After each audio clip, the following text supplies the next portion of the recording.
last college match, I let a guy get inside my head. He didn't do it until right before the tournament started. And then all of a sudden, I was thinking about him instead of me. And it was me that had to wrestle. And so I was worried about him. But, you know, I also had other distractions. I mean, it could be press. I mean, I got distracted with a lot of newspaper people, or people that wanted me on camera, with people that wanted me to promo their next event. And I for the good of the sport, for the good of the sport. Well, you got to learn what you can do and what you can't do. You got to take some things in one ear and out the other ear. And when you do that, you'll be a lot better off. But all of a sudden, when something does go wrong, or unexpectedly, a tragedy or whatever, you got to apply that in a way that can take you and bring you to a higher level than you've ever been. If it only happens once in a while. You don't want to be distracted all the time. You don't want to have adversity all the time. You know, you don't want to make mistakes all the time.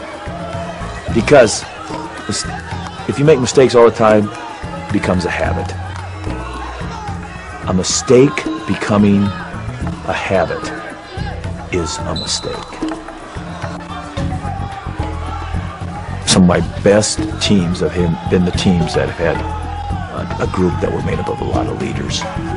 And so in recruiting, if you can get those leaders, that makes a big difference. When you have no leaders, then it goes back to you. And then you have to go out and recruit them, or you have to become the leader to get something accomplished. I don't think I ever stood in front of my group of athletes in a 25-year period and never or ever told them that, like, well, if we didn't do this, you could do this.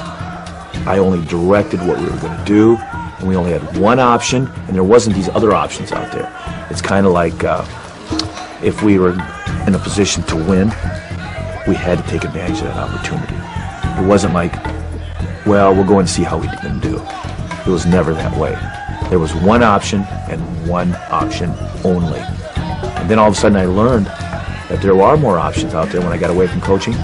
And then it made me realize how easy it was for me to be successful, because a lot of programs talk about other options, and I never did that.